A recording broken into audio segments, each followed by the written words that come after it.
हमने आपको paste special के बारे में सारी चीजें बता दी हैं और यहाँ तक हमारा सारे के सारे ग्रुप्स हो गए हैं। अब हम बात करते हैं अपने लास्ट ग्रुप की जो होम टैब में, that is editing group. Editing group में वैसे तो हम बहुत सारी चीजें कर चुके हैं, जैसे हमने सीरीज को फिल करना सीख लिया है, ऑटो सम के ऑप्शंस हमने आपको यहाँ पर दिखाए। ये ऑटो सम के कुछ बेसिक फंक्शंस हैं जो यहीं से मिलते हैं। उसके अलावा आपको मोर फंक्शंस का एक ऑप्शन मिलता है, जिस पर क्लिक करने पर आप एक नया फंक्शन इंसर्ट कर सकते हैं। नया मतलब जो इस लिस्ट में नहीं है बट एक्सेल आपको दे रहा है, पर वो चीजें हम आगे देखेंगे कि ये फंक्शन कैसे इंसर्ट होते हैं। यहाँ पर एक कमांड हमें सॉर्ट एंड फिल्टर की दी हुई है। यहाँ पर इस कमांड पर अगर हम देखें तो यहाँ इस पर जब आप क्लिक करेंगे तो सॉर्टिंग से रिलेटेड ऑप्शंस आपको मिलते हैं। सॉर्टिंग का मतलब होता है you are arranging data in a particular sequence, either in ascending order और इन डिसेंडिंग ऑर्डर। डेटा को किसी एक ऑर्डर में अरेंज करने के लिए ही आप जो है सॉर्टिंग का ऑप्शन यूज करते हैं। जैसे यहाँ से फिलहाल कुछ डेटा हम कॉपी कर रहे हैं, अभी सारा नहीं ले रहे हैं यहाँ से, और यहाँ हमने इसको पेस्ट कर दिया। तो इस डेटा में अगर आपसे ये कहा जाए कि सारे एम्प्लॉय नेम्स सारे प्रोडक्ट नेम जो है सही लिखे हैं, पर इनको असेंडिंग ऑर्डर में डाल दीजिए, मतलब जो ये प्रोडक्ट्स की लिस्ट है इनके नाम अल्फाबेटिकल ऑर्डर में अरेंज कर दीजिए, ए टू जेड ऑर्डर में अरेंज करिए। तो अगर आपको ये काम करना है तो आप उस कॉलम में कहीं भी रहिए, आपको ऐसे सिलेक्ट भी नहीं करना, कुछ नहीं करना, आप अपने कॉलम में कहीं भी रहिए और सीधे इसके लिए सॉर्ट एंड फिल्टर कमांड पे चले जाएं और यहाँ से क्या कहते हैं, sort A to Z. A to Z का मतलब है आप अल्फाबेटिकल जो ऑर्डर है असेंडिंग सीक्वेंस फॉलो कर रहे हैं, ये डिसेंडिंग है। तो ए टू जेड आपने किया तो देखिए ए टू जेड होते ही पूरा का पूरा डेटा आपका कन्वर्ट हो गया, देखिए मतलब सॉर्ट हो गया, लिस्ट अकॉर्डिंगली सॉर्ट हुई है और साथ ही साथ उनके जो कॉरेस्पॉन्डिंग कॉलम्स हैं वो भी शिफ्ट हुए हैं। ऐसा नहीं कि सिर्फ इतना ही हुआ है कि नाम ऊपर से नीचे हो गए, रेट वही रहे और क्वांटिटी वही रही या प्राइस वही रहा, बिल्कुल भी नहीं। एक बार फिर से हम आपको करके दिखा रहे हैं, हम अंडू कर रहे हैं कमांड को। देखिए पहले हमारा कोक, मैगी, पेप्सी, फैंटा ये सीक्वेंस था। अब क्या हमने कॉलम में रहे, सॉर्ट एंड फिल्टर पे आए और सॉर्ट ए टू जेड कहा, तो देखिए कोक के बाद ड्यू आ गया, फैंटा आ गया, फ्रूटी आ गया, माने जो भी अल्फाबेटिकल सीक्वेंस था वो आया। उसके साथ साथ उनके कॉरेस्पॉन्डिंग जो भी रेस्पेक्टिव कॉलम्स थे वो कॉलम्स यहाँ पर आ गए, वैल्यूज आ गई और अकॉर्डिंगली प्राइस भी आपका, मतलब सब कुछ शिफ्ट हुआ। हाँ, ऐसी सिचुएशन में प्रॉब्लम क्या हुई, प्रॉब्लम ये हुई कि सीरियल नंबर भी चेंज हो गया। क्यों? क्योंकि कोक के बाद ड्यू आना था लिस्ट में और ड्यू का सीरियल नंबर 7 था, तो जैसे इधर के कॉलम शिफ्ट हुए ऐसे इधर का भी कॉलम शिफ्ट हुआ। क्योंकि जब हम सॉर्टिंग ऑप्शन अप्लाई करते हैं तो जितने भी रेस्पेक्टिव कॉलम्स होते हैं उसके, वो सारे साथ साथ शिफ्ट होते हैं। अब आपने कहा ठीक है, कोक के साथ में उसका रेट क्वांटिटी प्राइस आ गया, ठीक है, ड्यू के साथ रेट क्वांटिटी प्राइस आ गया, ठीक है, बट कभी कभी ऐसा होता है कि कुछ ऐसे कॉलम्स भी हैं जिनको कि हम शिफ्ट करना ही नहीं चाहते थे, ऑर्डर में लाना ही नहीं चाहते थे। सॉर्टिंग का पूरा जो डाटा है, सॉर्टिंग हुई है और जो इफेक्ट आया वो इधर तो लाना चाहते थे, पर सॉर्टिंग का कोई असर इस कॉलम पे नहीं लाना चाहते थे, पर ये तो हो गया। तो अब हम ये चाहते हैं कि इसको 1 to 10 कर दें, मतलब सीरियल नंबर तो 1 से 10 ही अच्छा लगेगा, तो सीरियल नंबर को 1 to 10 कर दे तो सीरियल नंबर वाले कॉलम में रहेंगे। और अगर यहाँ से आकर के कहते हैं तो अब देखिए स्मॉलेस्ट टू लार्जेस्ट हो गया, क्योंकि नंबर लिखा होता है सेल में तो स्मॉलेस्ट टू लार्जेस्ट हो जाता है, और अगर आप वो लिखते हैं टेक्स्ट लिखते हैं तो ए टू जेड आता है। तो हमने कहा 1 to 10 करना है, एक छोटे से बड़ा, तो क्लिक कर दिया। तो अब देखिए सीरियल नंबर शिफ्ट हुए तो साथ ही साथ प्रोडक्ट भी शिफ्ट हो गए। ये एक बहुत बड़ा इशू होता है टेबल्स में, जब आप एक्सेल में काम करते हैं, किसी एक कॉलम को सॉर्ट करने पर साथ के सारे कॉलम्स अरेंज होते हैं, पर कभी अगर किसी कॉलम को अरेंज नहीं करना है तो बड़ी समस्या आती है। जैसे ये तो चलिए आपने नेम वाइज अरेंज किया था, अगर आपसे ये कह दिया जाता कि प्राइस के अकॉर्डिंग, यानी जिस प्रोडक्ट का प्राइस सबसे ज्यादा है वो पहले आए और डिसेंडिंग ऑर्डर में प्राइस को अरेंज करिए, तो प्राइस वाले कॉलम में रहेंगे। यहाँ आएंगे और क्या कहेंगे, अब डिसेंडिंग, तो क्या कहेंगे, लार्जेस्ट टू स्मॉलेस्ट।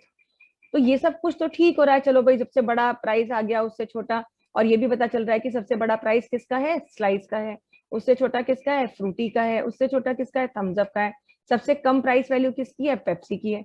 तो ये चीज तो समझ में आ रही है, लेकिन समस्या अब भी वही की वही बनी है कि अगर सीरियल नंबर को हम 1 to 10 करना चाहते हैं तो कैसे करें। तो जब भी ऐसी सिचुएशन आप फेस करते हैं कि आपने कुछ कॉलम्स बनाए हैं उसमें किसी एक कॉलम के बेसिस पर आप डेटा को सॉर्ट कर रहे हैं, पर किसी खास कॉलम को आप सॉर्टिंग में नहीं लाना चाहते, वो स्पेशली इसी तरीके की कोई सिचुएशन होगी, तो आप क्या करेंगे, सॉर्टिंग आप ऑलरेडी कर चुके हैं पर इसको वापस से 1 to 10 करना है, मगर इस बात का ध्यान रखते हुए कि ये 1 to 10 हो पर बाकी कुछ चेंज ना हो। तो ऐसी सिचुएशन में आप इस डेटा को सिलेक्ट करेंगे। अभी तक तो सिलेक्शन नहीं किया था, सिर्फ कॉलम में थे, पर जब आपको ये वाला काम करना है तो इसको आप सिलेक्ट करेंगे, क्योंकि अब आप क्या करना चाहते हैं, आप ये बताना चाहते हैं एक्सेल को कि सिर्फ इतनी ही सेल्स को सॉर्ट कीजिएगा, बाकियों पे कोई काम आप मत कीजिएगा। तो आप इस एरिया को सिलेक्ट करेंगे। सिलेक्ट करने के बाद क्या करेंगे, फिर से सॉर्ट एंड फिल्टर कमांड पे जाएंगे, मगर इस बार इन ऑप्शंस का यूज नहीं करेंगे, बल्कि क्या कहेंगे, थर्ड ऑप्शन दिया गया है कस्टम सॉर्ट। जैसे ही आप कस्टम सॉर्ट ऑप्शन पर क्लिक करेंगे, क्लिक करते ही वो आपको एक वार्निंग देगा। एक्चुअली वो ये बता रहा है कि आपने तो एक डेटा सिलेक्ट कर दिया है, जबकि सिलेक्शन के बिल्कुल नेक्स्ट में हमें बहुत सारा डेटा मिल रहा है। एक्सेल खुद आपसे ये पूछ रहा है, तो वो कह रहा है कि क्या बाकी के डेटा को सॉर्ट नहीं करना है, क्योंकि अगर आप इसी पे सॉर्टिंग अप्लाई कर रहे हैं तो बाकी डेटा सॉर्ट नहीं होगा। तो कई बार ऐसा बाय मिस्टेक भी हो जाता है, तो वो खुद पूछ रहा है कि हम आपके लिए क्या करें, क्या हम रेंज को एक्सपैंड कर दें यानी पूरा एरिया ले लें, या उतने पे ही काम करें। क्योंकि देखिए एक्सेल जो होता है ये आपका जो एनवायरमेंट कैप्चरर होता है एक तरह से, मतलब अगर टेबल बनी है तो उस पूरी टेबल को एनवायरमेंट मानता है, उस पूरे को एक डेटा मानता है। तो अब उतने हिस्से को सिलेक्ट करने पर वो कह रहा है कि आपने बाकी सिलेक्ट नहीं किया, जबकि बगल में बहुत से कॉलम्स लिखे हैं, तो कहीं गलती से ऐसा तो नहीं हुआ कि आप सिलेक्ट करना भूल गए। तो क्या अगर आप सिलेक्ट करना भूल गए तो हम आपके लिए पूरा डेटा सिलेक्ट कर दें। यही चीज देखिए वो यहाँ कह रहा है, Microsoft Office Excel found data next to your selection, since you have not selected this data it will not be sorted. क्योंकि आपने बाकी डेटा सिलेक्ट नहीं किया है तो ये सॉर्ट नहीं होगा। तो इसीलिए पूछ रहा है what do you want to do, क्या करें, सिलेक्शन को एक्सपैंड कर दें। अगर आप सिलेक्शन को एक्सपैंड करके और सॉर्ट कमांड पे क्लिक करते हैं तो एक बार फिर से ये पूरा एरिया सिलेक्ट कर लेगा, लेकिन आपको इस बार बिल्कुल स्ट्रिक्टली ये बताना है कि नहीं जी, जितने पे काम करना है, जितना सिलेक्टेड है उतने पे ही काम करना है। इसीलिए आपको क्या कहना होगा, continue with the current selection, यानी जितना एरिया हम सिलेक्ट करके लाए हैं उतने पे ही काम कीजिए। और ये करना ही तब है जब आपको करंट सिलेक्शन पर ही काम करना हो, बाकी तो बाहर से ही आपका हो रहा था। तो ये रेडियो बटन एक्टिवेट करेंगे, सॉर्ट कमांड पे जाएंगे और पूछेगा सीरियल नंबर कॉलम है, हाँ जी है, कैसा करना है, स्मॉलेस्ट टू लार्जेस्ट करना है कि लार्जेस्ट टू स्मॉलेस्ट, तो हमें स्मॉलेस्ट टू लार्जेस्ट करना है, छोटे से बड़ा, ओके कर दीजिए। बस ओके करते देखिए ये 1 से 10 हुआ, लेकिन इधर कोई भी फर्क नहीं पड़ा, ये पूरा डेटा आपका अनअफेक्टेड रहा। तो इस तरीके से कंटेंट को आप सॉर्ट करते हैं। कई बार सॉर्टिंग से प्रॉब्लम ये होती है कि जब आप सॉर्ट करते हैं तो उस सिचुएशन में डेटा जो है आपका पूरा का पूरा सॉर्ट होता है, कॉरेस्पॉन्डिंग कॉलम सारे जाते हैं, बट किसी स्पेसिफिक कॉलम पर अगर सॉर्टिंग को अफेक्ट नहीं करना है तो उतना एरिया सिलेक्ट करके continue with the current selection से आप ये काम कर सकते हैं। क्लियर है सबको? एक ऑप्शन एक्सेल में और बहुत अच्छा होता है, और वो ऐसे कहीं सामने नहीं दिखता है, लेकिन हम अभी जब बात लिस्ट की कर रहे हैं तो यहीं बता भी दें। इस ऑप्शन का नाम है कस्टम लिस्ट। देखिए लिस्ट या सीरीज जब भी हम बात करते हैं तो बहुत सारी सीरीज एक्सेल खुद बना दे रहा है आपके लिए। आपको वीकडेज नहीं लिखने, आपको मंथ नेम नहीं लिखने, आपको डेट्स नहीं लिखनी, ऐसी बहुत सी सीरीज हैं जो आपको बनानी ही नहीं पड़ती, एक्सेल खुद आपके लिए बना देता है। पर कुछ सीरीज हमारी अपनी यूनिक होती हैं। यूनिक का मतलब जिनको कि हमें बनाने मतलब एक्सेल को पता ही नहीं है कि वो सीरीज हमें चाहिए हो सकती है। और उसमें सबसे कॉमन सीरीज हो सकती है प्रोडक्ट्स के नेम की सीरीज, या एम्प्लॉयज के नेम की सीरीज, या रोल नंबर्स की सीरीज। माने कुछ ऐसी सीरीज भी होती हैं जो आपको चाहिए तो जगह जगह होती हैं, लेकिन बनानी ही पड़ती हैं या डेटा को कॉपी करके पेस्ट ही करना पड़ता है। जैसे मान लीजिए कि अगर हमारे पास हमारे स्टाफ में कुछ लोग काम कर रहे हैं और हम चाहते हैं कि उनके नाम हम लिखें, तो अगर ये नाम पहले से कहीं बने हुए हैं, लिखे हुए हैं, तो हम टाइम नहीं वेस्ट करेंगे, बॉदर नहीं करेंगे, उस फाइल को खोलेंगे, उस शीट को खोलेंगे। अगर सेम फाइल में, सेम वर्कबुक में किसी दूसरी शीट में है तो भी उस लोकेशन पे जाके कॉपी करेंगे, यहाँ पेस्ट करेंगे। अगर सेम नेम्स की लिस्ट किसी दूसरी वर्कबुक में है तो उस वर्कबुक को खोल के वहां से डेटा कॉपी पेस्ट करेंगे। क्योंकि देखिए टाइपिंग से तो ये सभी आसान है, 2-4 नाम भी हो तो भी हम बॉदर नहीं करते, और अगर हमारे पास 200-400 नाम भी लिखने हो तो भी हम कॉपी पेस्ट में ही जाना चाहते हैं। पर हम कुछ ऐसा चाहते थे कि जैसे ये हमारे लिए काम कर रहा है एक्सेल, कैसे, जैसे मान लीजिए हमने कहा हमने संडे लिखते हैं और संडे लिखने के बाद हम ड्रैग करते हैं, तो संडे के बाद हमें पता है कि सैटरडे तक हमारा पूरा वीक आ रहा है, तो ऐसे देखिए अपने आप बन जाती है। हम मंथ्स के नेम लिखते हैं और ड्रैग करते हैं तो कंसेक्यूटिव मंथ्स अपने आप आ जाते हैं। तो हम चाहते हैं कि काश ऐसी कोई एक लिस्ट बन जाती कि हमें अपने फर्स्ट एम्प्लॉय का नाम लिखते और ड्रैग करते, तो उसके बाद next employ and so on, और तब तक ड्रैग करते रहते जब तक कि लास्ट नेम नहीं आ जाता, और फिर हम जो है उसको ऐसे ही ड्रैग करके प्रिंट करा लेते। तो ये कितना अच्छा हो जाता। तो ऐसा जब भी आपको करना है वो तभी करना है जब ऐसी कोई लिस्ट आपको चाहिए जो बार बार चाहिए। जैसे कि हम बार बार कहते हैं कि कोई खास प्रोडक्ट्स की ही लिस्ट हम यूज करते हैं, अब हमारी कंपनी है वो कुछ पर्टिकुलर प्रोडक्ट्स में ही डील करती है, या हमारे स्टाफ के जो एम्प्लॉयज हैं हमारे कंपनी के, तो एम्प्लॉयज के नेम्स की लिस्ट हो सकती है, या किसी प्रोडक्ट का कोड हो सकता है, उस कोड की लिस्ट हो सकती है, जिसका कि सीक्वेंस आप बदलते नहीं है, बार बार सेम सीक्वेंस में कोई लिस्ट आप बनाते हैं। तो आपको अगर ऐसा कोई साधन मिल जाए कि ऐसा काम करना हो, तो फिर आपको कॉपी पेस्ट में जाने की जरूरत ही नहीं है। भले ही सेम शीट पे ही डेटा क्यों ना लिखा हो, थोड़ी दूर पे भी लिखा है तो आपको कॉपी पेस्ट नहीं करना। आप तो बस क्या करेंगे, पहला नाम लिखा और यहाँ से उठा करके उसको ड्रैग किया जहां तक, और बस वो नाम सारे के सारे आ जाएंगे।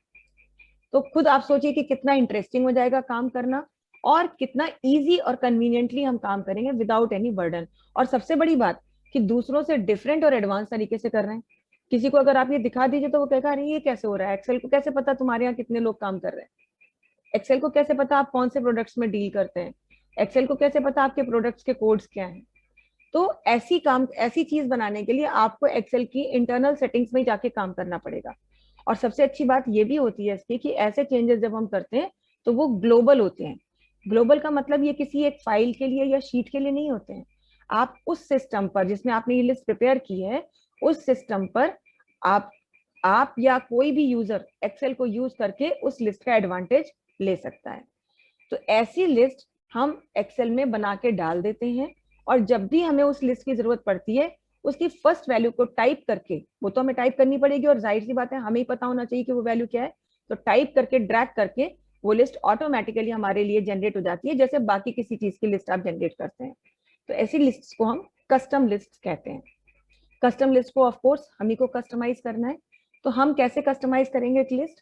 कस्टम लिस्ट बनाने के लिए आप कहीं भी रहें उससे कोई फर्क नहीं पड़ता, ऑफिस लोगो या फाइल ऑप्शन पे क्लिक करेंगे और यहाँ से एक्सेल ऑप्शंस में आप जाएंगे। जब आप एक्सेल ऑप्शंस में आते हैं तो यहाँ पर आप देख ही रहे हैं कि कितने सारे ऑप्शंस आपको यहाँ दिखते हैं। फॉर्मूला दिखता है, प्रूफिंग दिखता है, सेव दिखता है, एडवांस दिखता है। तो यहाँ पर आपको आना है कहाँ? यहाँ आना है आपको एडवांस में। और एडवांस में बिल्कुल आप स्क्रॉल करके सबसे नीचे इधर आप स्क्रॉल करें और स्क्रॉल करके ढूंढे कि यहाँ पर कस्टम लिस्ट का ऑप्शन आपको कहाँ मिल रहा है। देखिए शुरू से अगर देखें तो यहाँ पर अभी हमें कस्टम लिस्ट नहीं मिल रहा है। ऐसे धीरे धीरे भी आप स्क्रॉल कर सकते हैं, क्योंकि ऑप्शन हमें कौन सा ढूंढना है? कस्टम लिस्ट, वही ऑप्शन हमें मिलना है और उसी पे हम काम करेंगे।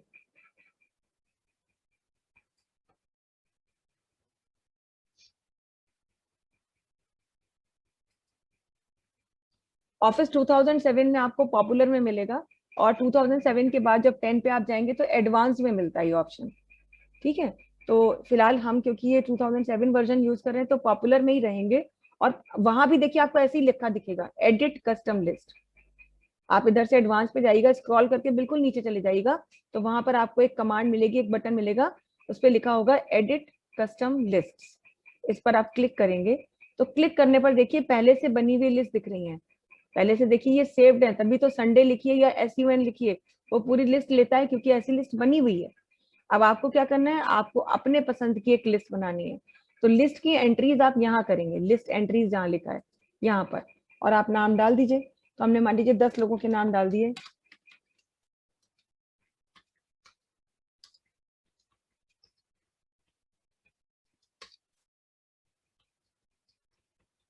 तो इससे क्या हमारा एडवांटेज मिलेगा कि फिर आपको बार बार टाइपिंग की जरूरत ही नहीं है, बस काम जो है आपका ऐसे ही हो जाएगा।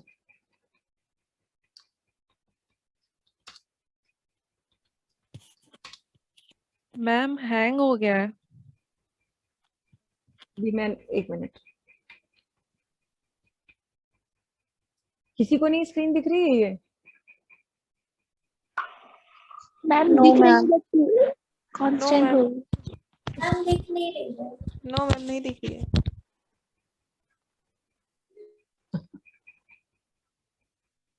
अब पता नहीं, हम तो सब ऐसे करी, मतलब नॉर्मल हमने विंडो कोई चेंज नहीं करी है, यही खोला हुआ है। फिर से चलिए एक बार दोबारा देख लेते हैं शेयर करके, शायद अब दिख रही है। Yes yes ma'am. तो ये कस्टम लिस्ट पे खोलने पर देखिए ये विंडो आई थी और ये पहले से बनी हुई लिस्ट दिख रही है।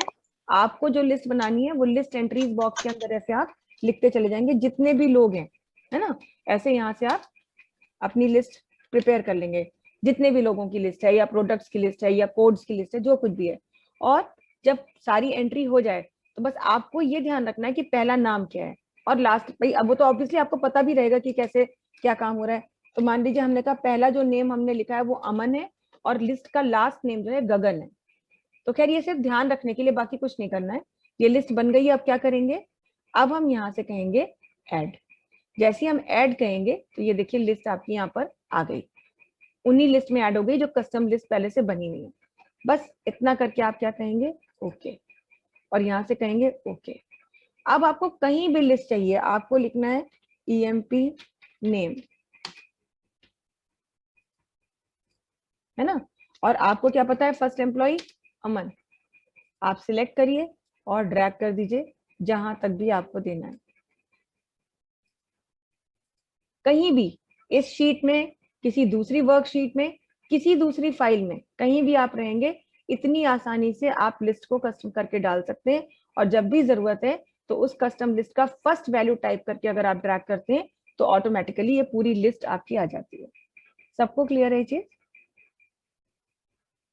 Yes ma'am. ओके, चलिए ऐसे ही मान लीजिए अब कोई लिस्ट हमने बनाई हुई थी, प्रोडक्ट लिस्ट यहाँ पर ऑलरेडी बनी हुई थी हमारी, कुछ नाम हम यहाँ पर लिख दे रहे हैं। जैसे यहाँ मान लीजिए हमने लिख दिया कोलगेट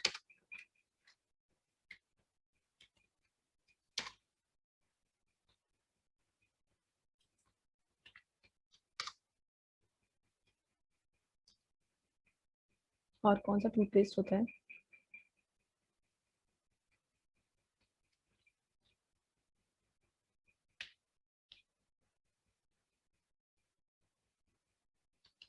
किसी एक टूथपेस्ट का नाम याद दिला दीजिए भाई कोई जन। Ma'am close up. क्लोजअप, हाँ मैं सोच रही रेड कलर का कुछ तो होता है। चलिए मान लीजिए ये हमारे पास कुछ यहाँ पर प्रोडक्ट्स की लिस्ट बनी हुई थी।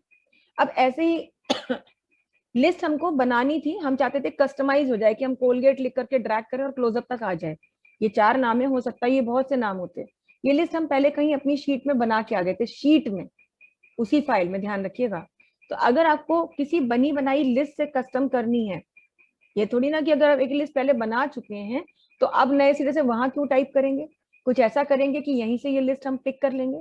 ऐसा करने के लिए क्या करना है, फिर से कस्टम लिस्ट में तो आपको जाना ही पड़ेगा, यहाँ से कस्टम लिस्ट पे आएंगे। लेकिन इस बार लिस्ट एंट्री आपको टाइप नहीं करनी है, बल्कि आप यहाँ कुछ करेंगे ही नहीं। अब यहाँ पर आप क्या करेंगे, यहाँ कहेंगे इम्पोर्ट, ठीक है। चाहे यहाँ क्लिक कर दीजिए एक बार और यहाँ से कहिए इम्पोर्ट। तो इम्पोर्ट करने का मतलब लेके आइए। तो कहाँ से लेके आना है, जैसे आप इम्पोर्ट पे क्लिक करेंगे, यहाँ पर सॉरी इस पर क्लिक करेंगे ऑप्शन पर, तो ये कर्सर यहाँ ब्लिंक कर रहा है आपका, कर्सर को यहीं ब्लिंक करने दीजिए और इधर से ये विंडो खुली रहेगी। इधर से आप अपना एरिया ऐसे सिलेक्ट कर लीजिए और जैसे ही सिलेक्ट करके माउस का बटन छोड़ेंगे ये एरिया का पूरा रेंज आपको दिखा रहा है, मतलब रेफरेंस दिखा रहा है। देखिए अगर आप थोड़ा देखें तो समझ में भी आ रहा होगा, F55 to F58 लिखा हुआ है ना। वो थोड़ा अलग तरीके से लिखा है, लेकिन लिखा है F55 और इधर लिखा है F58, जो कि इस रेंज का रेफरेंस है। ये आपने रेफरेंस लिया और इसके बाद इंपोर्ट करना है। बहुत ध्यान इस चीज का रखिएगा। देखिए फिर से हम आपको बता रहे हैं कि आपको सिर्फ यहाँ पहले क्लिक करना है, आपको ओके कैंसिल इंपोर्ट कुछ करना नहीं है, क्लोज करना नहीं। जब भी आप किसी ऐसे बॉक्स में होते हैं, कर्सर आपका होता है जहां पर किनारे ये बटन दिख रहा होता है, ये बटन क्या है, क्यों दिखता है, ये हम आगे डिस्कस करेंगे। तो उस समय पर कर्सर वहां रख करके क्लिक कराते हुए अगर आप शीट पर कहीं भी क्लिक करते हैं तो विंडो क्लोज नहीं होती। जबकि वैसे आप देखते हैं किसी डायलॉग बॉक्स में आप होते हैं, अगर बाहर क्लिक करते हैं तो डायलॉग बॉक्स ऑटोमेटिकली क्लोज हो जाता है, पर एक्सेल में इस सिचुएशन में डायलॉग बॉक्स क्लोज नहीं होगा, बल्कि आप ये रेंज सिलेक्ट करेंगे। जब आप सिलेक्ट कर रहे थे तो ये देखिए विंडो कंप्रेस हो जाती है, बंद अभी भी नहीं हुई, लेकिन जैसे ही सिलेक्शन के बाद माउस को रिलीज करेंगे तो ये फिर एक्सपैंड हो जाती है। अब ये आपने रेफरेंस ले लिया है, अब आप क्या कहेंगे, इंपोर्ट। जैसे इंपोर्ट करेंगे देखिए ये लिस्ट यहाँ आ गई एंट्रीज में और ऐड भी हो गई ऑटोमेटिकली। बस ओके कर दीजिए, काम खत्म हो गया। फिर से ओके करिए। अब आपको जहां भी चाहिए तो पहला आपको ध्यान रखना है कि भाई कोलगेट, और बस ड्रैग कर दीजिए। इस शीट के अंदर, किसी दूसरी शीट के अंदर गए वहां भी कर सकते हैं। मान लीजिए यहाँ पे हमने कहा यहाँ भी चाहिए था, तो बस पहला प्रोडक्ट याद रखना है। और इवन इतना ही नहीं, किसी दूसरी वर्कबुक में भी अगर आप जाएंगे तो वहां पर भी आप ये काम कर सकते हैं। तो सबको क्लियर है कि एक कस्टम लिस्ट कैसे बनाई जाती है। कस्टम लिस्ट बनी बनाई लिस्ट को इंपोर्ट भी किया जा सकता है, और कस्टम लिस्ट डायलॉग बॉक्स में जाकर के भी आप लिस्ट को ड्रैग करा करके टाइप करके भी ऐड कर सकते हैं। क्लियर है सबको?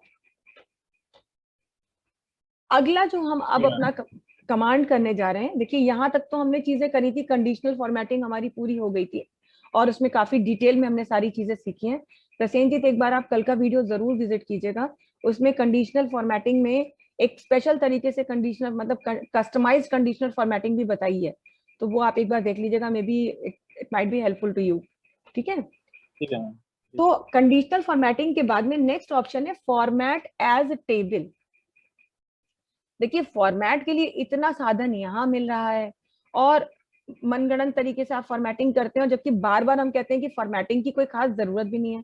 बट फिर भी अगर आपने ये लिस्ट बनाई, ये कंटेंट बनाया और आपसे कह दिया जाए कि थोड़ा सा लुक वाइज इसे इनहेंस कर देते, तो या तो आप मैनुअल चेंजेस कीजिए, और मैनुअल चेंजेस करने के लिए यहाँ पे आ रहे हैं, यहाँ आ रहे हैं, ये सब कर रहे हैं। या फिर आप यहाँ भी वर्ड की तरह चाहेंगे कि अगर बने बनाए फॉर्मेट मिल जाते तो काम भी जल्दी हो जाता और ज्यादा इफेक्टिव मैनर में होता, मैनुअल एफर्ट्स आपके रिक्वायर्ड ही नहीं होते। तो यहाँ पर भी किसी टेबल को अगर आप बने बनाए फॉर्मेट उस पर अप्लाई करना चाहते हैं तो इसके लिए फॉर्मेट एज टेबल का ऑप्शन आपको मिलता है। फॉर्मेट एज टेबल ऑप्शन को यूज करने के लिए पहले पॉइंटर को कहीं सेल को कहीं भी सिलेक्ट करें, मतलब उस डेटा में कहीं भी रहें जो डेटा बेस, एक्चुअली इसीलिए हम इसको डेटा नहीं बोलते हैं, डेटा बेस बोलते हैं, क्योंकि बड़ी अमाउंट का डेटा होता है और पूरा एक टेबल के फॉर्म में दिया है। No extra row, no blank row, blank column is there in this, so you have to remain somewhere in this data, कहीं भी रहिए। और उसके बाद में आप फॉर्मेट एज टेबल के इस ऑप्शन पर क्लिक करें।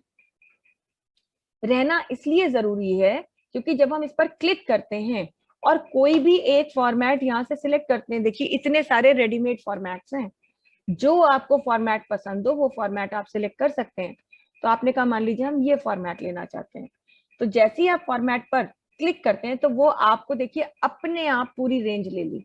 ये देखिए, तो डेटा में आप थे तो उसने पूरी रेंज ले ली। अगर आप गलती से ये बात भूल गए होते और डेटा के बाहर कहीं होते, देखिए अभी डेटा में नहीं है, कहीं दूसरी जगह पर है, फिर फॉर्मेट एज टेबल किया, फिर सेम ऑप्शन लिया, लेकिन अब उसने डेटा सिलेक्ट नहीं किया, अब पूछ रहा है कि डेटा लाओ, तो डेटा अब आपको सिलेक्ट करना पड़ेगा। ऐसे अब आप सिलेक्ट कर रहे हैं बैठे बैठे, 1 मिनट भी लग सकता है, 5 मिनट भी लग सकते हैं। तो इसीलिए क्योंकि हम इस बॉदरेशन में नहीं पढ़ना चाहते हैं सिलेक्शन के, हम क्या करते हैं, हम डेटा में कहीं भी रहते हैं, फॉर्मेट एज टेबल में जाते हैं, एक कोई भी फॉर्मेट सिलेक्ट कर लेते हैं और वो अपने आप रेफरेंस लेता है। और नीचे एक चेकबॉक्स दिया हुआ है, माई टेबल हैज हेडर्स, मतलब इस टेबल में हेडिंग्स हैं। अगर हेडिंग ना होती तो इस चेकबॉक्स को डिसेबल कर सकते थे। ये चेकबॉक्स इनेबल्ड बाय डिफॉल्ट इसीलिए रहता है क्योंकि जब भी कोई टेबल बनाते हैं तो ऑब्वियसली वहां पर एक पहली रो में हेडिंग होती ही होती है। तो इस सिचुएशन में ये क्या करेगा, हेडिंग वाली रो को डिफरेंट ट्रीटमेंट देगा, बाकी रो को जो है डिफरेंट ट्रीटमेंट देगा एज पर सिलेक्टेड फॉर्मेट। तो इसीलिए इसको यहाँ कोई चेंज नहीं करना है, बस सीधे से क्या कह देना है, ओके। और ये देखिए आपका डेटा फॉर्मेट हो गया। तो you are simply a click away, एक क्लिक भर करने की देर है और आपका काम हो गया। अब एक बार फॉर्मेट आ गया तो अब तो उतनी भी मेहनत नहीं करनी है। आपने कहा सोचा तो था बड़ा अच्छा लगेगा, उतना सुंदर तो नहीं लग रहा, तो चलो कोई दूसरा ले लेते हैं। ये देखिए, तो अब आपको बार बार सिलेक्शन का भी बताना नहीं है, बस डेटा में कहीं भी है, ऑब्वियसली कहीं तो रहेंगे, तभी तो वो चेंज करेगा। तो अब क्या, बस क्लिक करना है और फॉर्मेट उस पर अप्लाई हो रहा है, क्योंकि रेंज आप एक बार दे चुके। ये देखिए, जो फॉर्मेट लेना हो, ये सब फॉर्मेट से बने बनाए, इनमें से जो आपको अच्छा लगे वो आप यहाँ से ले सकते हैं। तो ये कंप्लीटली यूजर की चॉइस पर डिपेंड करता है। बस ये हमें देखना है कि कैसी जगह पर हम बना रहे हैं। अब बहुत ही सिंपल सा डेटा है, मतलब टैक्सेशन जैसे डिपार्टमेंट्स होते हैं वहां पर सुंदरता नहीं होती है, लेकिन अगर आप मान लीजिए बीपीओज हैं, बैंक्स हैं, इस जगह पर या इंस्टीट्यूशंस हैं, तो वहां पर आप ऐसे भी बना सकते हैं। तो खैर ये तो आपकी चॉइस पर डिपेंड करता है। जो भी फॉर्मेट आपको लेना है वो फॉर्मेट आपके डेटा पर अप्लाई हो जाएगा और आप इजीली अपने डेटा को जैसा भी फॉर्मेट दे करके बाहर आ सकते हैं। तो आपने ये देखा कि फॉर्मेटिंग तो हो गई, लेकिन साथ ही साथ एक बड़ी स्पेशल सी चीज हुई कि जो हमारी हेडिंग वाली रो थी उसमें एक अलग से ऐसे कुछ बटन जैसे बन के आ गए। ये बटन हर कॉलम पे आ गए, हर हेडिंग पे। फॉर्मेट एज टेबल से हमने फॉर्मेट सिलेक्ट किया था, लेकिन ये जो बटन साथ में अटैच हो जाते हैं, अगर ये बटन आपको नहीं चाहिए, क्योंकि पहले दो कारण है नहीं चाहिए। पहली बात तो अभी हमें पता ही नहीं ये बटन करते क्या है। दूसरी बात ये कि हम अगर इस डेटा का प्रिंट आउट निकालें तो प्रिंट आउट में ये बटन्स भी आएंगे और इस चीज को हम प्रीव्यू से देख सकते हैं। ये देखिए प्रिंट में निकलते हैं बटन्स, ठीक है, नए वर्जन्स में नहीं निकलते हैं, पुराने वर्जन में निकलते हैं। तो पहली चीज तो यही है कि अभी हमें यही नहीं पता कि ये बटन है क्या, क्यों आ गए, और हमें ये इरिटेट कर रहे हैं। मान लीजिए प्रिंट आउट की बात भी अगर छोड़ दें तो सॉफ्ट कॉपी में भी हमें नहीं चाहिए, हम देखना ही नहीं चाहते इन बटन्स को। तो अगर आपको ये बटन्स नहीं चाहिए तो आप इन बटन्स को रिमूव भी कर सकते हैं। ऑल्दो ये बटन्स बहुत बहुत ज्यादा हेल्पफुल है। ये बटन्स जो डेटा को फॉर्मेट करने पर ऑटो जनरेट हो जाते हैं, इन बटन्स को हम क्या कहते हैं? इन बटन्स को हम कहते हैं फिल्टर बटन्स। और फिल्टर बटन्स जो होते हैं ये एक्सेल में एक बहुत बड़ा टास्क इजी करने के लिए होते हैं। और वो टास्क क्या है? वो है फिल्टर करने का टास्क। पर फिलहाल हमने कहा, मान लीजिए जब हमें चलिए पता भी चल गया कि फिल्टर बटन है पर हमें चाहिए नहीं, तो अगर आपको फिल्टर बटन्स नहीं चाहिए मगर आपको फॉर्मेट यही रखना है, तो फिल्टर बटन्स को रिमूव करने के लिए सिंपली डेटा में कहीं भी रहे एक बार फिर, और इधर कहीं नहीं आना है, सीधे जो एडिटिंग ग्रुप का sort and filter but command थी अभी थोड़ी देर पहले जैसे हमने यूज किया था, इसी में नीचे देखिए एक फिल्टर कमांड होती है, और अगर आप देखें तो वो इनेबल्ड है, हाईलाइटेड है, एक्टिवेटेड है। तो वो एक्टिवेटेड इसीलिए क्योंकि यहाँ बटन दिख रहे हैं। आप इसी पर क्लिक कर दीजिए और बटन्स डिसअपीयर हो गए। तो कभी भी आप format as table option use करते हैं, डेटा आपका फॉर्मेट हो जाता है पर फिल्टर बटन भी अटैच होते हैं, and you just don't want to use those filter buttons in your soft copy and hard copy as well. You simply have to remain in data somewhere, go to this option and click on this option. It automatically will remove. ये toggle करता है, अगर filter button नहीं लगे हैं तो लग जाएंगे, ठीक है। इनेबल और डिसेबल फिल्टर बटन्स में टॉगलिंग होती है, अगर फिल्टर बटन लगे हुए हैं तो हट जाएंगे। तो इस तरह से आप डेटा को फॉर्मेट एज टेबल ऑप्शन के थ्रू फॉर्मेट कर सकते हैं। उसके अलावा भी बहुत सारे और स्टाइल्स हैं जिनमें आप डेटा को फॉर्मेट कर सकते हैं। ये देखिए कितने सारे स्टाइल्स हैं। अभी हेडिंग 1, हेडिंग 2 ये सब भी है। अब अगर आपने कहा, मान लीजिए यहाँ पर हमने कोई और डेटा बनाया होता सपोज, और यहाँ हमने मान लीजिए लिख दिया होता स्टूडेंट नेम, इधर एक कॉलम दे दिया होता रोल नंबर, ऐसे करके जो भी दिया था, और अब हम चाहते थे कि ये कॉलम जो है हमारे हेडिंग स्टाइल हो जाए, तो इनको सिलेक्ट करके ये देखिए हेडिंग 1, हेडिंग 2 जो भी स्टाइल देते, तो देखिए डिफॉल्ट स्टाइल्स हमारे बने बनाए हैं पड़ जाते। और एडवांटेज हम क्या लेते कि कभी भी स्टाइल को चेंज करते तो ऑटोमेटिकली वो अपना पूरी की पूरी शीट पर वो चेंज अप्लाई हो जाता, कि जहां जहां हेडिंग 1 है उसे हेडिंग 2 में कन्वर्ट कर दो या कुछ, तो बार बार आपको चेंज करने की जरूरत नहीं थी, सब जगह पर ऑटो अपडेशन का ऑप्शन मिलता। तो बने बनाए भी हैं जो ये भी हैं, और यहाँ से इसके अलावा भी हैं, जैसा भी आपको लेना है वो बस आपको सेल सिलेक्ट करनी है और वहां से आप स्टाइल अप्लाई कर सकते हैं जो भी है। तो किसी इंडिविजुअल सेल को आपको देना है तो ये दे दीजिए कि भाई हमने हेडिंग दे दिया लेकिन इसको हम बैकग्राउंड में ऐसे देना चाहते हैं, ये देना चाहते हैं तो बैकग्राउंड दे दीजिए ये। तो ये सब चीजें हैं जो आप यूज कर सकते हैं, ऑल्दो इनका फिलहाल कोई खास यूज नहीं है। और हम चाहते हैं अब ये फॉर्मेट हट जाए, तो उसके लिए क्लियर फॉर्मेट्स पे क्लिक करेंगे तो फॉर्मेट हट जाएगा। तो फॉर्मेटिंग इतनी तरीके से आपने करके देख ली। ये फिल्टर बटन हम डिस्कस करेंगे बट आज नहीं, इनको आगे पूरी तरह से हम डिस्कस करेंगे, क्या होता है फिल्टर और कितने काम करता है, कितनी तरह का होता है, ये सब चीजें हम यहाँ डिस्कस करने वाले हैं।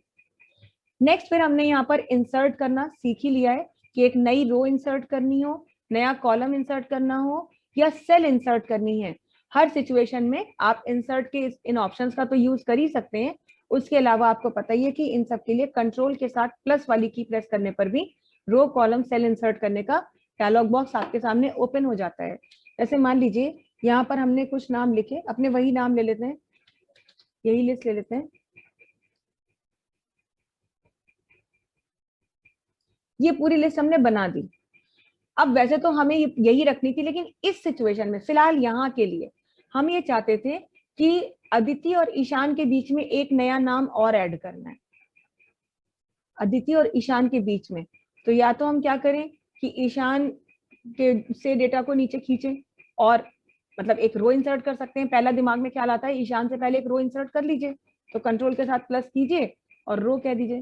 पर रो तो पूरी इंसर्ट होती है, तो देखिए बीच में इधर भी ब्लैंक रो इंसर्ट होगी, पूरी आगे से पीछे तक, यानी फर्स्ट कॉलम से लास्ट कॉलम तक। तो पूरी रो इंसर्ट करना तो समझदारी नहीं है, क्योंकि ये तो पूरी शीट को अफेक्ट करेगा। लेकिन हम चाहते हैं फिलहाल यहाँ पर इसके बीच में एक सेल आ जाए।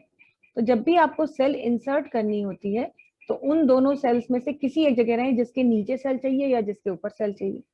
अदिति और ईशान के बीच में चाहिए, हम ईशान वाली सेल पर हैं, इंसर्ट ऑप्शन यूज करेंगे और कहेंगे इंसर्ट सेल्स, या फिर कंट्रोल के साथ प्लस की प्रेस कर सकते हैं। जब प्लस की प्रेस करते हैं तो देखिए पूछता है कि सेल्स को कहाँ शिफ्ट करना है, शिफ्ट सेल्स राइट और शिफ्ट सेल्स डाउन। अगर आप राइट पे क्लिक कर देंगे तो आपकी करंट सेल देखिए राइट में शिफ्ट होगी, जबकि आपको तो राइट में नहीं करना था, आपको कहाँ करना था, नीचे। तो इसीलिए शिफ्ट सेल्स डाउन सिलेक्शन है भी, ओके करिए। तो देखिए केवल यहाँ पर सेल इंसर्ट हुई है, यहाँ कहीं कोई फर्क नहीं पड़ा। तो इस तरीके से नई सेल इंसर्ट करने की जरूरत पड़ सकती है बहुत बार। कभी कभी ऐसा होता है कि कोई हम डेटा बना करके आए, है ना, जैसे हमने यहाँ पे मान लीजिए इसके साथ में इनकी सैलरी लिख दी होती, बहुत छोटी छोटी फिगर्स लिख दे रहे हैं।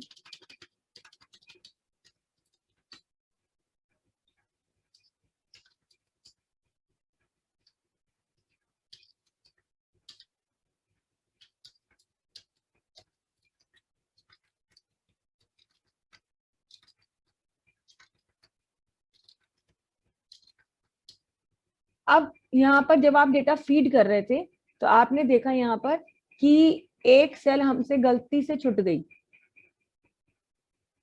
ये सेल ब्लैंक रह गई, और हम चाहते हैं कि ईशान से लेकर के गगन तक का डेटा ऊपर शिफ्ट हो जाए। तो एक तरीका तो ये है, बहुत सिंपल ये भी है कि आप इसे सिलेक्ट कीजिए और ऊपर ड्रैग कर दीजिए, ये हो गया। 4-5 नाम होते तो ये भी ठीक है, लेकिन मान लीजिए नीचे 40-50 या 400-500 नाम लिखे होते तो सिलेक्शन में बहुत टाइम लग जाता, इसे ड्रैग करके सिलेक्ट ही कर रहे होते बहुत समय लगता। तो हम ये चाहते हैं फिलहाल ये वाली सेल डिलीट हो जाए। जब ये सेल डिलीट होगी तो ऑटोमेटिकली अपनी कॉरेस्पॉन्डिंग वैल्यूज के आगे नेम्स आ जाएंगे। तो बस इस सेल को डिलीट करना है। तो जैसे इंसर्ट करने के लिए कंट्रोल के साथ प्लस है, चाहे रो हो चाहे कॉलम हो चाहे सेल हो, ऐसे ही डिलीट करने के लिए माइनस है, चाहे कंट्रोल रो हो चाहे कॉलम हो चाहे सेल हो। तो कंट्रोल के साथ माइनस की प्रेस करेंगे। अब पूछता है सेल्स को कहाँ शिफ्ट करना है, लेफ्ट में या अप में, हमें ऊपर ही शिफ्ट करना है, ओके कर दीजिए लीजिए। तो इस तरह से cells row column control plus के साथ इंसर्ट होते हैं, शीट शिफ्ट प्लस F11 के साथ इंसर्ट होती है, रो कॉलम सेल जो है आपके कंट्रोल माइनस के साथ डिलीट होते हैं। शीट को डिलीट करने का शॉर्टकट नहीं है, आपको राइट क्लिक करके ऑप्शंस के थ्रू जाके ही शीट को डिलीट करना है। इस बात का खास तौर से ध्यान रखते हुए कि किसी भी वर्कबुक की सारी वर्कशीट्स को ना तो डिलीट किया जा सकता है और ना ही हाइड किया जा सकता है। तो ये इंसर्शन डिलीशन का ऑप्शन है, फॉर्मेट में आपको बता चुके, कॉलम विड्थ वगैरह हाइड एंड हाइड करना, कोई इसमें चीजें नहीं है, सिर्फ लॉकिंग और प्रोटेक्शन है, वो भी नहीं बताया है। ऑटो सम में भी हम कर चुके हैं कि बाय डिफॉल्ट तो ये सारी चीजें आपको जो मिल रही हैं यहाँ पर फिल करना ही है। सॉर्ट एंड फिल्टर में आपको सॉर्टिंग बता दी है, फिल्टर अभी नहीं बताया है। अब नेक्स्ट है हमारा फाइंड एंड सिलेक्ट। ऑब्वियसली कुछ फाइंड करना है, कुछ ढूंढना है, तो क्या फाइंड करना है, वैसे तो आपके पास फाइंड का ऑप्शन यहाँ भी मिल रहा है, लेकिन आप कंट्रोल F, आपके पास शॉर्टकट है ही, तो आपसे पूछेगा क्या फाइंड करना है। तो अब मान लीजिए हमने कहा हमको फाइंड करना है एक वर्ड कोक, और यहाँ से कह दें फाइंड नेक्स्ट। तो हमें जहां जहां मिलेगा, देखिए एक सेकेंड हम इस डेटा का फॉर्मेट हटा देते हैं तो आपको पता चलेगा।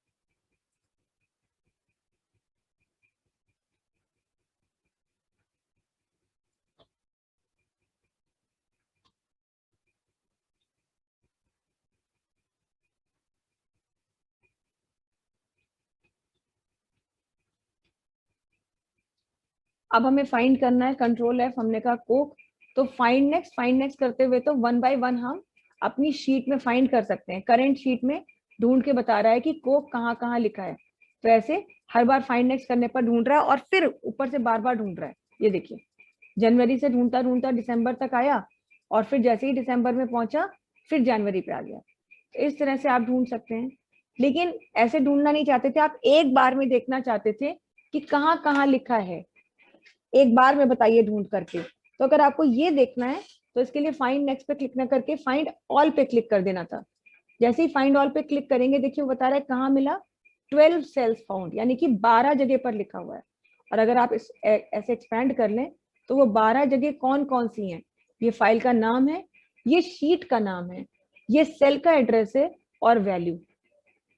अभी अगर आप इस पर क्लिक कर दें तो देखिए क्लिक करते ही वहां पहुंच जाएगा, यानी जिस जगह पर लिखा हुआ है क्लिक करते ही एक तरीके से लिंक दिख रहे हैं और आप उस जगह पर पहुंच सकते हैं। पर ये सब चीज कहाँ हो रही है, ये सब चीज करेंट शीट में हो रही है। अगर मान लीजिए हम ये चाहते थे कि हमें कोई चीज ढूंढनी है और वो करेंट शीट में नहीं, आगे की शीट्स, मतलब पूरी की पूरी शीट्स में ढूंढिए, जितनी भी वर्कशीट्स बनी है सब में ढूंढिए। तो जब आप कहते हैं फाइंड करो और किसी भी वैल्यू को फाइंड करो पर पूरी वर्कबुक में फाइंड कीजिए, तो उसके लिए ऑप्शंस पे क्लिक करना होगा, क्योंकि बाय डिफॉल्ट तो ये शीट में ही सिलेक्ट करता है, फाइंड करता है। पर जब आप ऑप्शंस में आते हैं तो यहाँ देखिए लिखा है विद इन, और विद इन में क्या लिखा हुआ है, शीट, यानी ढूंढिए कहाँ, शीट में। पर आप क्या करना चाहते हैं, शीट में नहीं ढूंढना चाहते हैं बल्कि कहाँ ढूंढना चाहते हैं, वर्कबुक में। और बस अब कह दीजिए फाइंड ऑल, तो देखिए 12 की जगह कितनी जगह मिला उसे, 13। क्यों मिला 13, क्योंकि 12 तो इसी शीट में लिखी है, एक कहीं और लिखा है। किस शीट में लिखा है, मार्क्स रिपोर्ट में। अब आप यहाँ क्लिक करेंगे तो सीधे देखिए आपको ले भी जाएगा मार्क्स रिपोर्ट में, ऐसा नहीं कि नहीं ले जाएगा। प्रोडक्ट डिटेल में आएंगे, यहाँ आना है, यहाँ आना है, जहां कहीं भी है, बस आपको उस पर क्लिक करना है और क्लिक करते ही आप उस जगह पर पहुंच जाएंगे। इस तरह से फाइंड करते हैं। अब मान लीजिए कि हमने कहा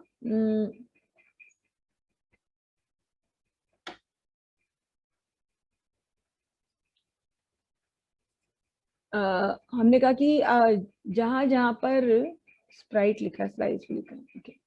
हमने कहा कि यहाँ पर फैंटा नाम का एक प्रोडक्ट लिखा है, फ्रूटी भी लिखा हुआ है। चलिए, तो हमने कहा जहां जहां मैगी लिखा है ये गलत लिखा है, मैगी इसमें लिस्ट में आना ही नहीं था। मैगी की जगह पर मान लीजिए एपी फिज लिखना है, तो जितनी जगह पर मैगी लिखा हुआ है उसकी जगह में एपी फिज लिखिए। तो आपको पता ही है कि पुराना हटा के नया लिखने के लिए कौन सी कमांड यूज करेंगे, रिप्लेस। और रिप्लेस का शॉर्टकट क्या है, Ctrl+H। Ctrl+H आप प्रेस करिए और जैसे ही प्रेस करेंगे पूछेगा किसको ढूंढना है और किससे बदलना है। तो हमने कहा ढूंढिएगा मैगी को और बदलिएगा एपी फिज से, और बस एक बार में सारे बदलने हैं तो फाइंड ऑल। और यहाँ भी पूरी की पूरी वर्कबुक में जहां जहां मैगी लिखा है उसे बदलना है तो वर्कबुक दीजिए। हमने कहा नहीं, वर्कबुक में नहीं, केवल करंट शीट में। तो करंट शीट में फाइंड ऑल, जैसे ही क्लिक करेंगे वो बताएगा कि 12 सेल्स मिली हैं, और सॉरी आपको कहना है रिप्लेस ऑल, और जैसे ही रिप्लेस ऑल पे क्लिक करेंगे वो बताएगा Excel has completed its search, Excel ने ढूंढना खत्म किया, एंड हैज मेड 12 रिप्लेसमेंट्स, यानी 12 जगह उसने बदल दिया मैगी को, किससे, एपी फिज से। और आप देखना चाहें तो अब आप देख सकते हैं कि जहां जहां भी मैगी लिखा हुआ था वहां सब जगह पर अब एपी फिज आ चुका है। तो इस तरह से फाइंड है, रिप्लेस है, ये सब आप करते हैं। और क्या करते हैं, गो टू। गो टू एक ऐसी कमांड है जो आपके डॉक्यूमेंट में किसी खास जगह पर हेल्प जाने में आपको हेल्प करता है। हालांकि इसका एडवांटेज MS वर्ड में ज्यादा है, क्योंकि वहां पे किसी पेज पर जाना है या किसी लाइन पे जाना है, किसी सेक्शन पे जाना है, बुकमार्क पे जाना है, उसके लिए मदद करता है। यहाँ पर अगर आप खोलते भी हैं तो ये पूछता है किस रेफरेंस पे जाना है, तो वो रेफरेंस आपको यहाँ देना पड़ता है। और वो रेफरेंस जैसे ही आप देंगे, तो जैसे मान लीजिए हमने सेल एड्रेस दे दिया A2, तो ये देखिए आपको A2 पे ले आया। अभी फिर से हमने कहा गो, और यहाँ पे हमने कह दिया A22 या 55, तो ये देखिए A55 पे ले आया। तो इसके लिए गो टू कमांड की जरूरत नहीं पड़ती, इतना करना है तो नेम बॉक्स का यूज आप सबको पता है, तो जरूरत नहीं होती है। गो टू स्पेशल का कोई खास काम नहीं है, वो स्पेशल रेफरेंसेस तब होते हैं जब आप यूज करते हैं नेम्ड रेंजेस को। तो नेम्ड रेंजेस पे भी जाने के लिए आपको बता चुके हैं, किसी फॉर्मूले पे जाना है तो फॉर्मूले पे ही आपको ले जाएगा।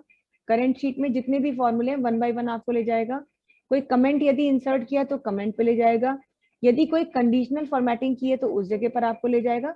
नहीं मिलता है तो बताता है नो सेल्स वर फाउंड, है ना। ऐसा नहीं है जैसे फॉर्मूला मिला तो दिखा दिया, कमेंट कोई सेल में दिया ही नहीं है तो ये दिखा रहा है, होता तो उस सेल को सिलेक्ट कर लेता। ऐसे ही कंडीशनल फॉर्मेटिंग बताता। कॉन्स्टेंट्स कुछ अगर लिखे होते, फंक्शन में लिखे जाते हैं, तो वहां बताता। डेटा वैलिडेशन भी अगर दिया होता तो बताता, पर डेटा वैलिडेशन अभी कहीं दिया ही नहीं है, तो इसलिए जो भी चीज करेंगे बताएगा नो सेल्स। लेकिन हाँ, बाद में हम वैलिडेशन देना सीखेंगे और हम यहाँ पर आपको जो है फॉर्मूले की बात करेंगे, मतलब फंक्शन और फॉर्मूले की बात करेंगे, तब हम आपको बताएंगे कि कैसे वैलिडेशन अप्लाई होता है और कैसे उस पर पहुंच सकते हैं। तो अब ये जो है होम टैब हमारा खत्म हो गया है। जितनी चीजें हमने बताई हैं, प्लीज प्लीज आप सब लोग ये सारी चीजें ट्राई करके देखिएगा। अब इतना तो अभी पहले ऑप्शंस के बारे में बात करते हैं। अब एक और तरीके के डेटा की बात करते हैं। जैसे हमने आपको बताया था कि हम 2-3 तरह का डेटा आपको बनवाएंगे, तो ये तो प्रोडक्ट डिटेल्स का डेटा हमने बनाया था। आज हम दूसरी तरह का डेटा बनाएंगे और उसके लिए हम एक नई शीट ले रहे हैं जिसमें हम काम करेंगे। इस शीट के सबसे पहले हम कॉलम्स रख लेते हैं यहाँ पर। तो मान लीजिए हमने रख दिया यहाँ पे टेस्ट में, यहाँ पर हमने लिख दिया सीरियल नंबर, यहाँ रोल नंबर नहीं लिखते हैं, स्टूडेंट नेम, यहाँ पर ले लेते हैं सब्जेक्ट 1। कुछ भी 5 सब्जेक्ट्स लेने हैं तो चाहे S1 सब्जेक्ट 1 लिया और इसी को 5 सब्जेक्ट्स का डेटा बना लेंगे 5। फिर यहाँ पर मार्क्स ऑब्टेन्ड, मैक्सिमम मार्क्स और परसेंटेज। वैसे तो अभी इसके आगे हम रिजल्ट भी लिखेंगे और इसके आगे हम ग्रेड भी लिखेंगे, ये भी करेंगे, लेकिन अभी फिलहाल नहीं कर रहे। अब यहाँ पर क्या है, यहाँ भी आपको 10 लोगों के लिए काम करना है, तो हम पुरानी शीट पे चले जाते हैं। अच्छा, इसमें नाम तो लिखेंगे। तो यहाँ पर पहले तो हम 10 लोगों के लिए सीरीज बना लेते हैं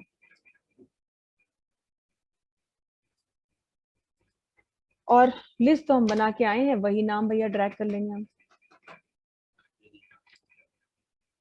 ये हो गया। इसके बाद में हम क्या चाहते हैं, इसके बाद में ये तो हमने ले लिया। अब कुछ सब्जेक्ट्स यहाँ पे लिखेंगे, यहाँ टेस्ट नेम लिखा है, तो मान लीजिए हमने लिख दिया यूनिट टेस्ट 1। 5 सब्जेक्ट्स हैं जिन्हें आउट ऑफ 100 बच्चे को मार्क्स मिले होंगे, तो वही ऐसे पहले यही काम कर लिया।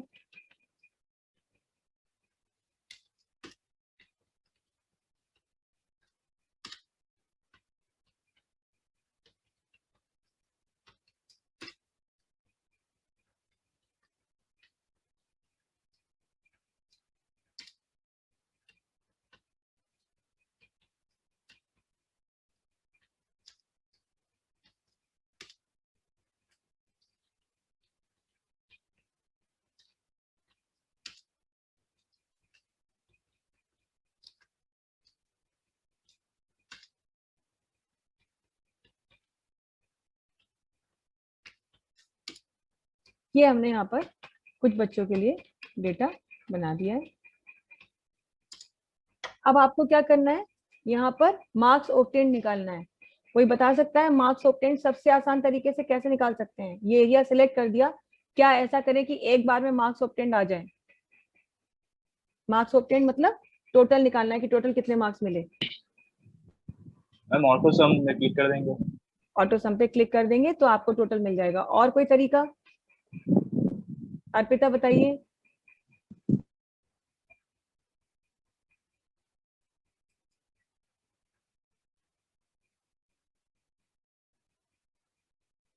हाँ अमित बताइए।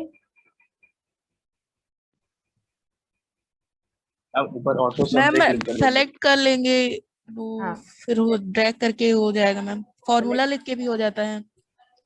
वो तो भैया अब महीनों लगाने वाली बात होगी। अब तो आपको इससे सबसे तरीका छोटा बताया है इन्होंने, प्रसेन मैम जी ड्रैग करके हो जाएगा मैम, ट्रैक इधर करके। से। दीक्षा का क्या कहना है?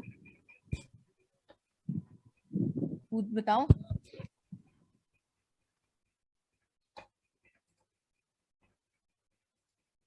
अच्छा, फॉर्मूला लिखकर अतुल बता रहे हैं फॉर्मूला लिख के, हाँ फॉर्मूला लिख के भी होता है। और कोई? नीलिया? हम ट्रैक करके एक्सेल में फॉर्मूला लिख के ट्रैक कर दें। फॉर्मूला लिखें और ड्रैग कर दें। और कोई आंसर है किसी का? सविता, शालिनी, इसके अलावा कुछ और हो सकता है? मैम सबसे शॉर्टकट ऑटो सम ही है। सबसे शॉर्टकट ऑटो सम ही है, लेकिन भाई ऑटो सम का शॉर्टकट क्या है? क्या बताया था मैं? देखिए मेरा पॉइंटर ये है, हम नहीं गए आपके ऑटो सम पर और आ गया टोटल और बताया था। पलटो कंट्रोल पलटो, +1। नहीं सामने होंगी ना, थप्पड़ लगाती मैं। Alt plus is equal to बताया है ऑटो सम के लिए, पक्का बताइए, नहीं बताया क्या? हाँ मैम।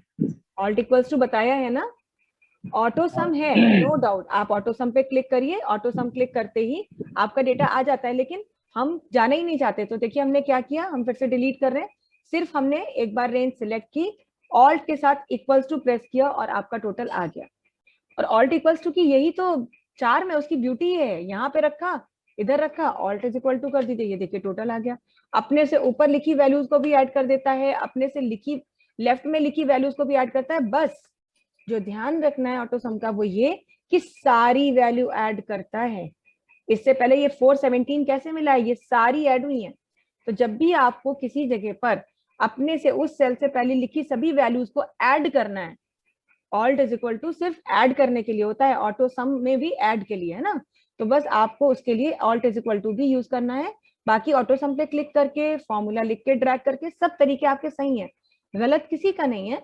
लेकिन बस ये कि हम चाहते हैं कि कम से कम समय में और एकदम मिराकुलस तरीके से काम हो।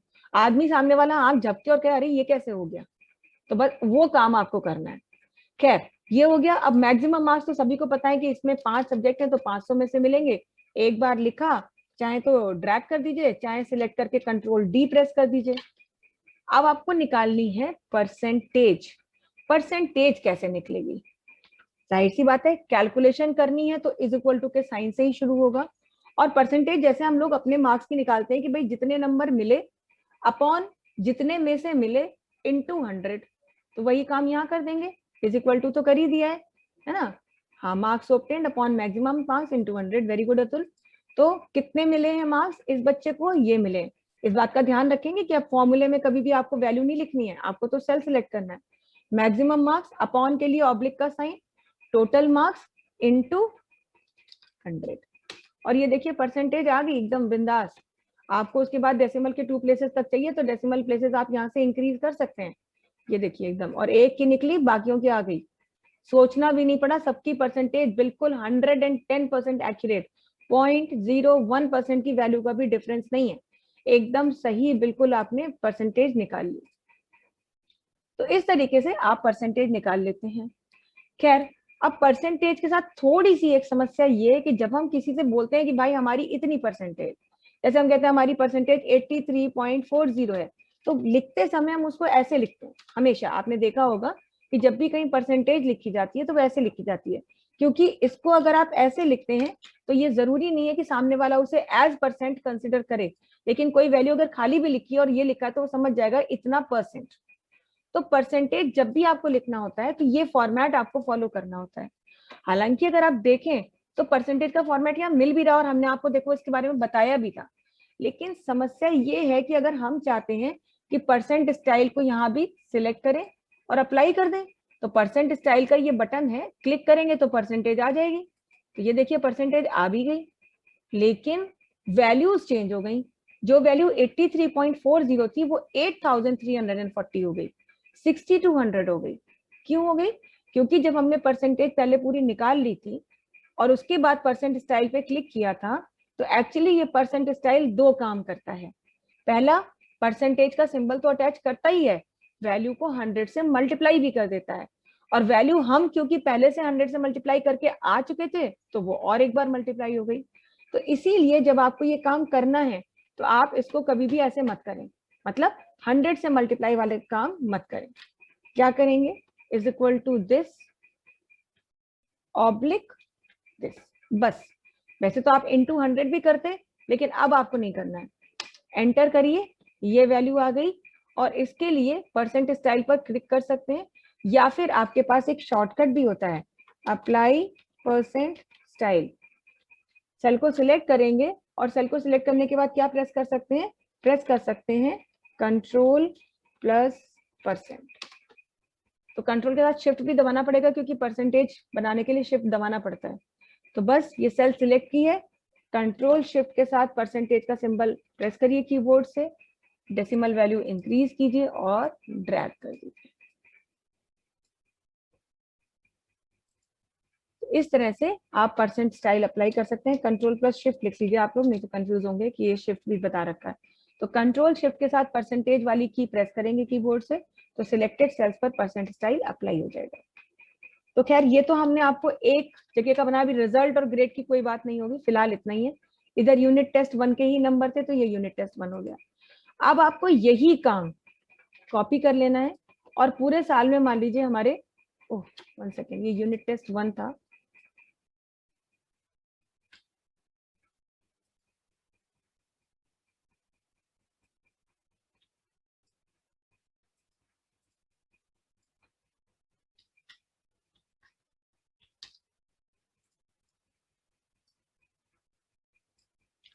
यही काम आपको जो है पूरे साल में मान लीजिए 10 यूनिट टेस्ट हुए, तो कॉपी करिए दूसरे यूनिट टेस्ट के लिए,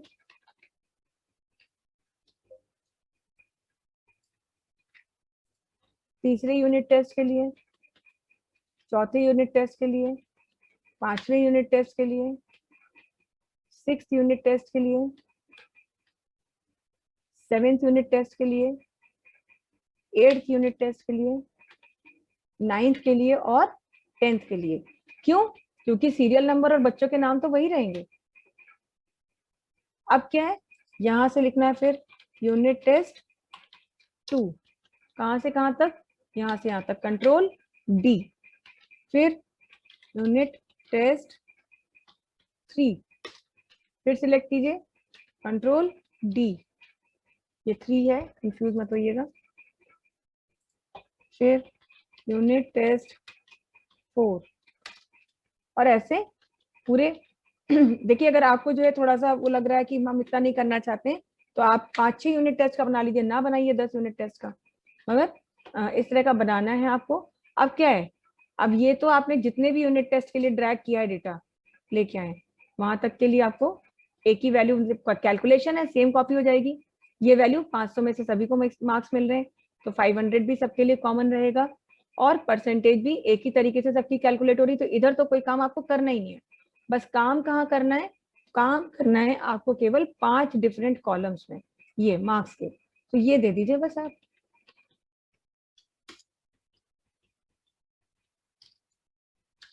ये आपको करना है।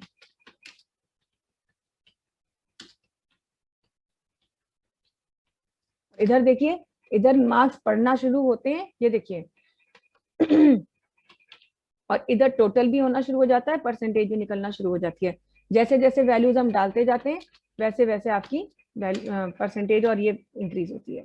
तो ये एक डेटा भी जो है, ये एक डेटा आप लोग अलग बनाइएगा, और उस शीट का नाम हम मार्क्स रिपोर्ट रख दे रहे हैं, ठीक है, या रिपोर्ट कार्ड, ऐसा आप डेटा बना करके देखिएगा। तो ये भी एक चीज है जो आप बना करके देख सकते हैं, और कंटेंट रखिए अपने पास, ताकि आप अगली बार जब हम कमांड यूज करेंगे, अगली बार हम फिल्टर कमांड की ही बात करेंगे, अभी नया टैब नहीं शुरू करेंगे, फिल्टर कमांड की बात करेंगे। तो फिल्टर हम आपको जो भी 2-3 तरीके का बताएंगे, तो वो सब चीजें तभी आप मतलब फायदा उठा पाएंगे जब आपके पास डेटा होगा। तो अभी जितने लोगों ने नहीं बनाया, प्लीज आज थोड़ा टाइम दे, करीब आधा घंटा, और ये वाला डेटा और प्रोडक्ट्स वाला डेटा, ये दोनों आप बताइए, बनाइए। तो ठीक है, जिन्होंने ये कल क्लास नहीं मिस करी है तो वो एक बार वीडियो देख लें, जिन्हें नहीं याद है कि कैसे बताया था वो भी एक बार वीडियो दोबारा से विजिट कर लें, तो उन्हें याद आ जाएगा, और फिर आप जो है ये डेटा प्रिपेयर करिए। अलग अलग शीट्स में रखें ऐसा जरूरी नहीं है, आप एक साथ भी रख सकते हैं, लेकिन अलग अलग शीट्स में जब बाइफरकेटेड रहेगा तो आपके लिए आसान होगा, क्योंकि वो आपके काम को प्रॉपरली मैनेज करने में भी आपकी हेल्प करता है। ऐसे आप ढूंढते रहेंगे प्रोडक्ट की डिटेल कहाँ है, मार्क्स की कहाँ है, ऐसे ये प्रोडक्ट डिटेल की शीट है, ये मार्क्स की है। फिर ऐसे ही इतना जब हम करेंगे तो कल या फिर अब उसके बाद वाले सेशन में हम आपको सैलरी का डेटा भी बनाना बताएंगे। तो खैर आज के लिए हम इतना ही रखते हैं, इतनी चीजें आप लोग प्लीज रिवाइज कर लीजिएगा, कोई डाउट हो दोबारा से वीडियो देख लीजिएगा, और फिर भी कोई डाउट रहता है तो क्वेश्चन हमसे करिएगा। फिलहाल किसी को मैम कोई हाँ मैम प्रोडक्ट वाले में डेटा में कैसे क्या बनाना है? डेटा ये था, इसमें हमने मंथ्स बनाए थे, 12 मंथ्स का डेटा है, 10 प्रोडक्ट्स की लिस्ट है, कुछ भी नाम लिख लिया हमने, कोक एपिफिज ये कुछ, इनके रेट्स कुछ भी 2 फिगर में डाल दिए और क्वांटिटी 3 फिगर में डाली, ये तो हाथ से टाइप किया। प्राइस के लिए हमने क्या किया था, प्राइस का फॉर्मूला होता है is equal to rate, rate कहाँ लिखा है यहाँ, इनटू के लिए स्टार और क्वांटिटी ये लिखी हुई है, बस एंटर करिए, उसी वैल्यू को सिलेक्ट करिए और ड्रैग कर दीजिए, रेट इनटू क्वांटिटी निकालना है। तो ये पूरा 12 महीने का देखिए, जैसे आप देख रहे हैं ना बना हुआ, जनवरी से लेकर दिसंबर तक, तो वैसे ही 10 प्रोडक्ट का नाम लिया हमने, बहुत ज्यादा आप भी मत लीजिए, लेकिन कम से कम थोड़ा डेटा जब देखिए आप तो, क्योंकि अब एक्सपीरियंस है, आपको पता है एक्सेल में जब तक डेटाबेस नहीं होगा, 2-4 लाइनों में काम करने से आप यूटिलाइजेशन समझ ही नहीं पाएंगे कि इन ऑप्शंस का यूटिलाइजेशन कहाँ है, क्या एडवांटेज हो रहा है। ऐसे 2-4 रो का डेटा बनाएंगे तो लगेगा कि अरे तो कुछ खास तो नहीं कर रहा है, ऐसे ही फालतू मैम बोल रही है एक्सेलेंट है एक्सेलेंट है। लेकिन जब आप डेटाबेस बनाएंगे, इतना ह्यूज अमाउंट ऑफ डेटा बनाएंगे, तो खैर हजारों में नहीं जाना, लेकिन इतना डेटा तो कोई भी इजीली बना सकता है, तो उतना बना करके आप ये रियलाइज कर पाएंगे कि जो ऑप्शंस हम यूज कर रहे हैं वो वाकई कितने काम के हैं और काम को कितना आसान कर देते हैं। ठीक है, तो ये ऐसे अलग हम बनाइए, आप जिन्होंने अभी नहीं, अभी आप दोनों सब लोगों को दोनों ही तरीके का डेटा बनाना है। तो जब नेक्स्ट टाइम हम मिले तो आई होप कि आप हमें बता दें कि हाँ मैम हमने मार्क्स का भी बना लिया है, प्रोडक्ट्स का भी बना लिया है, और कोई क्वेश्चन होगा तो बताइएगा। फिलहाल अभी तक किसी का कोई क्वेश्चन है किसी भी ऑप्शन से रिलेटेड जो हमने अभी तक बताया एक्सेल में, बताइए। मैम हमने बनाया है। आपने बनाया, हमने तो पूछा था तब आप शायद उस समय तक क्लास में पूरी तरह ज्वाइन नहीं हो पाई मैम थी। कनेक्ट नहीं हो रहा था मैम, हाँ। मोबाइल नेटवर्क इस समय थोड़ा खराब है, इस वजह से हम क्लास भी अटेंड नहीं हो पाती, बार बार कट जाता है जूम, इस वजह से। तो फिर वीडियो देख पाती हैं, देखती हैं बाद में? यस मैम देखते हैं, या फिर दीदी के साथ ही ज्वाइन कर लेते हैं। अच्छा अच्छा, दीदी के साथ ज्वाइन, दीदी का नेटवर्क तगड़ा है। चलो बढ़िया है, ठीक है, खैर चलिए जैसे भी है, उम्मीद तो आप सबसे है मैम कि आपने आपको चेक नहीं किया था मैम, भेजा था हम लोगों ने, दीदी ने भी भेजा था। ग्रुप में भेजा है ना, शालिनी ने ग्रुप में भेजा था, आपने क्या अलग से भेजा है क्या? नो मैम नाइटेक में ही भेजा, ये जो हम लोग का ओ लेवल का मॉर्निंग वाला है हाँ उसमें वो भी। देखा है मैंने, देखा है मैंने। ओ हम्म, यस फिर भी पूछना बनता है ना थोड़ा, एक लगता है यस कि मैम, हाँ मैम पूछ रही हैं, तो कहीं मैम ने तो पूछा ही नहीं हमको। यस मैम वो जो आपने बताया था L+ हाँ, वो वाला, हम कल बस। क्लास अटेंड नहीं किए थे, इसी वजह से पता ही नहीं था। अच्छा, अभी दीदी कही कि कल की क्लास में हमने बताया था, तो उनके शायद बताया हो। चलिए खैर कोई बात नहीं है, बाकी लोग भी सब लोग ध्यान दें और काम करें, और अगली क्लास में आगे के ऑप्शंस करते हैं। आज के लिए इतना ही, that's all for the day. Thank you ma'am. Thank you. Okay ji.